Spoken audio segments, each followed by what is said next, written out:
জয় গুরু খামখেয়ালি প্রাণ চ্যানেলে আপনাদের স্বাগত। আজ আমরা পড়ব স্মৃতি কুসুমাঞ্জলি। লিখছেন শ্রী অমূল্য কুমার দাস। জয় গুরু। নিত্যং শুদ্ধং নিরাভাসং নিরাকারং নিরঞ্জনম নিত্যবোধং চিদানন্দং গুরু ব্রহ্ম নমাম্যহম। 1329 সালের পূর্বে আমার কোনো ধারণাই ছিল না যে আমার এই ক্ষুদ্র জীবনের কর্ণধার রূপে শ্রী শ্রী ঠাকুর তাহার শ্রীচরণে আমাকে আশ্রয় প্রদান করিবেন। তখন হালি শহরে আমাদের আশ্রম প্রতিষ্ঠিত হয় নাই। বিধির বিধানেই আমি শৈশবেই পিতৃহীন হইয়াছিলাম। অর্থাভাবে যথেষ্ট বিদ্যা অর্জনের সৌভাগ্য হইতে বঞ্চিত হইয়াছি। বাল্যকাল হইতে অভিনয় করিবার দিকে আমার একটু স্বাভাবিক আকর্ষণ থাকায় ঈশ্বর সতীশচন্দ্র সোমের সহিত আমার পরিচয় ঘটে। একবার হঠাৎ সতীশচন্দ্র সোমের সহিত কাশীধামে গিয়া শ্রী শ্রী বিশ্বনাথ দর্শনের সৌভাগ্য ঘটিয়া গেল। যথাসময়ে শ্রী শ্রী বিশ্বেশ্বর ও শ্রী শ্রী অন্নপূর্ণা মায়ের দর্শন লাভ করিয়া ও বারাণসী গঙ্গায় অবগাহন করিয়া আমার মন প্রাণ এক নতুন লোকের নতুন আনন্দে ভরপুর হইয়া গেল। বিশ্বনাথ দর্শনের পর হইতে আমার প্রাণে প্রাণে কি যেন অব্যক্ত হাহাকার অনুভূত হইতে লাগিল। অন্তর যেন রিক্তবোধ হইতে লাগিল। নিজেকে যেন আশ্রয় অবলম্বনহীন বলিয়া মনে করিতে লাগিলাম। যথাসময়ে বাড়ি ফিরিয়া আসিলাম। সন্ধ্যার সময় একাকী নির্জন গঙ্গার তীরে প্রতিদিন বসিয়া থাকিতাম। 6 মাস এইভাবে কাটিয়া গেল। একদিন হঠাৎ আকাশে উজ্জ্বল জ্যোতি দর্শন করিলাম। ওই জ্যোতি দর্শনের তাৎপর্য আমি কিছুই বুঝিতে পারিলাম না। আমার মনটা কেমন হইয়া গেল। কাহাকে জানাইব আমার মনের গোপন ব্যথা? মহতের সঙ্গগুণে অতিহীন ব্যক্তিও ভগবানের কৃপাপাত্র হইয়া যায়। আমার জীবনেও ঘটিল তাহাই। এই ঘটনার পর হইতে আমি শ্রী শ্রী ঠাকুর চরণাশ্রিত ভক্ত ফণীভূষণ গঙ্গোপাধ্যায় মহাশয়ের সঙ্গ লাভ করি। ওই সময়ে ঈশ্বর যদুনাথ মুখোপাধ্যায়, অমূল্য মোদক, ফণীভূষণ গঙ্গোপাধ্যায় ও তারক দাস মোদক 4 জন মাত্র শ্রী শ্রী ঠাকুরের শিষ্য ছিলেন। উক্ত অমূল্য মোদক মহাশয় কিছু জমি দান করিয়াছিলেন আশ্রম স্থাপনের উদ্দেশ্যে। আমার মানসিক অশান্তির ক্লেশকর মুহূর্তগুলিকে গুরুভাতা ফণীদা সৎপ্রসঙ্গে ও শ্রী শ্রী ঠাকুরের কথায় আমাকে যথেষ্ট ভরসা ও উৎসাহ দিতেন। পরে যদুনাথদাও এ বিষয়ে আমাকে আশাতীত রূপে সাহায্য করিয়াছেন। তাহাদের এই স্নেহের দান আমার আজীবন স্মৃতিতে উজ্জ্বল থাকিবে। কাশীতে বিশ্বেশ্বর দর্শনের 1 বছর পরে একদিন আমার ঘরে স্বপ্নাবস্থায় শেষ রাত্রির দিকে দেখি আমার অন্ধকার গৃহ হঠাৎ উজ্জ্বল আলোকে উদ্ভাসিত হইয়া গেল। এক জ্যোতির্ময় মূর্তি ওই উদ্ভাসিত আলোকে প্রকাশিত হইল। তাহার অঙ্গে কোনো আভরণ নাই। মস্তকের কুঞ্চিত কেশজাল বক্ষে বিলম্বিত, মুখে মৃদু মধুর হাসি, অথচ নির্বাক। এই প্রাণ মাতানো রূপ দেখিয়া আমার প্রাণের সব জ্বালা সব অভাব যেন কোথায় চলিয়া গেল। ধীরে ধীরে ওই মূর্তি এবং উজ্জ্বল আলো মিলাইয়া গেল। সেই জ্যোতির্ময় মূর্তিধারী পুরুষ যে কে তাহার পরিচয়ও আমায় জানাইলেন না। কিন্তু তাহার সেই রূপ দেখিয়া মনে হইল তিনি যেন দেবতাদের বাঞ্ছিত পরম ধন। তিনি কেন এই অপ্রত্যাশিতভাবে দর্শন দান করিলেন এ নিয়ে এক নতুন সংশয় মনে দানা বাঁধিল। ইনি কে? কাহার নিকটেই বা ইহার সঠিক সমাচার জানিতে পারিব? পরদিন সন্ধ্যায় ফণীদাকে আমার ওই দর্শনের বিষয় জানাইলাম। সেই অমীয় মূর্তির বিবরণ শুনিয়া তিনি আনন্দোৎফুল্ল চিত্তে আমায় বলিলেন, উনি আমাদের পরমারাধ্য প্রেমের ঠাকুর গুরুদেব। তোমার ওপর তাহার কৃপাদৃষ্টি নিপতিত হইয়াছে। বুঝিতেছি। যাহা হোক, আমার অন্তরে এই জ্যোতির্ময় মূর্তিটি দৃঢ়ভাবে অঙ্কিত হইয়া গেল। তখন হইতে প্রাণে প্রাণে আকুল আকাঙ্ক্ষা জাগিল কেমন করিয়া তাহাকে পাইব। এইরূপ ব্যাকুল প্রতীক্ষায় 6টা মাস অতিবাহিত হইল। একদিন যদুনাথ দাদা আমাকে বলিলেন, পূজনীয় ঠাকুর মহারাজ হাওড়ায় ফণীভূষণ মিত্র দাদার বাসায় আসিয়াছেন। তুমি ইচ্ছা করিলে আগামীকাল আমাদের সহিত যাইতে পারো। এই সংবাদ পাইয়া আমার মনে হইল যেন আকাশের চাঁদ আমার হাতের নাগালের কাছে আসিয়াছে। পরদিবস প্রাতে যদুনাথদা, ফণীদা ও আমি হাওড়া যাত্রা করিলাম। কলিকাতা হইতে যদুনাথদা ঠাকুরের জন্য ফল কিনিয়া লইলেন। আমার মনে হইতে লাগিল আমার মতো অধমের জীবন আজ ঠাকুর দর্শনে কৃতার্থ হইবে। তবে আমার মানসপটে অঙ্কিত মূর্তির সহিত তাকে মিলাইয়া দেখিয়া লইব।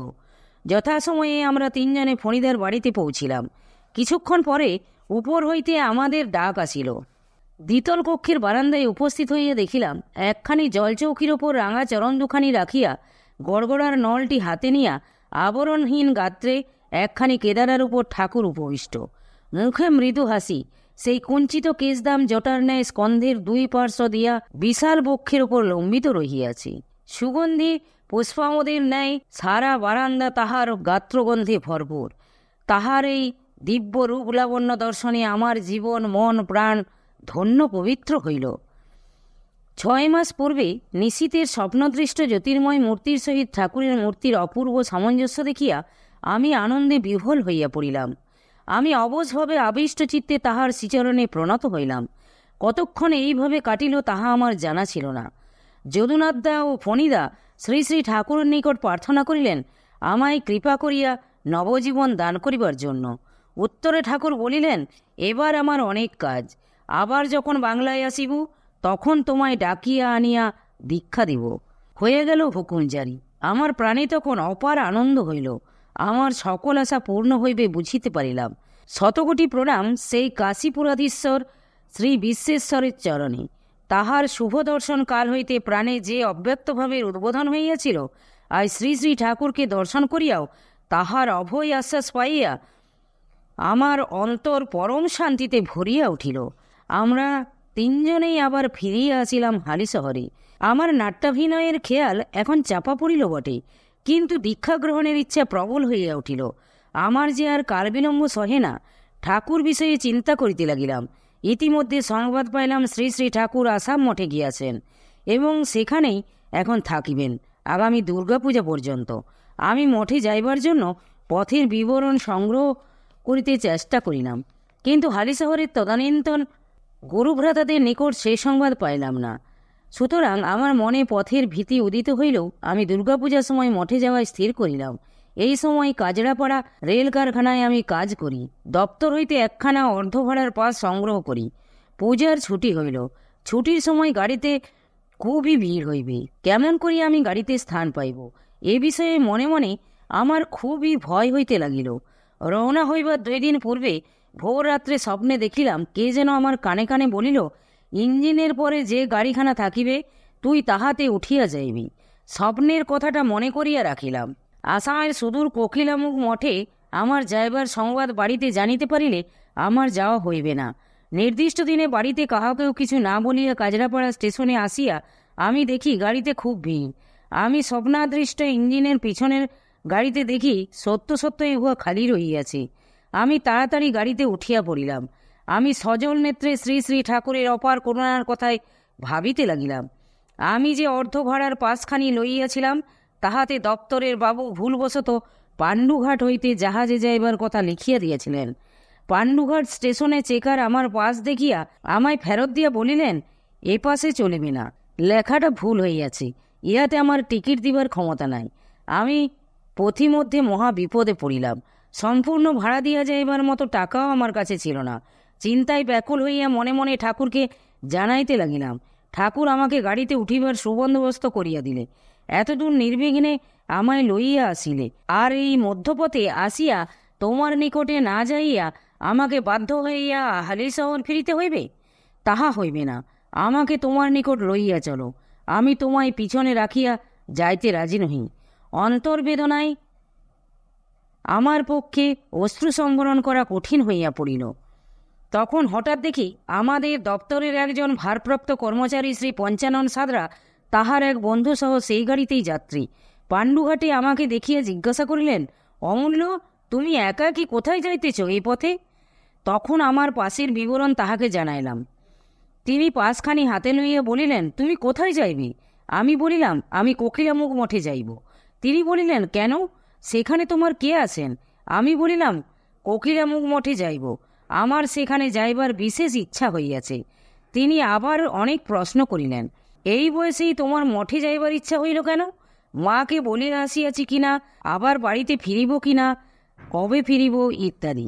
আমাদের উভয়ের কথাবার্তা শুনিয়া তাহার বন্ধুটি বলিলেন, ছেলেটা এত দূরে যখন আসিয়াছে মঠে যাইবার জন্য, তখন উহার পাসটি সংশোধন করিয়া লিখিয়া দিতেছি।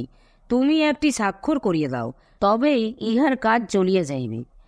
এইভাবে পাসটিতে রদবদল করিয়া দেওয়ার ফলে আমি উহাতে মরিয়ানি ও জোরহাট হইয়া গোসাইগাঁও পর্যন্ত যাইবার টিকিট পাইলাম।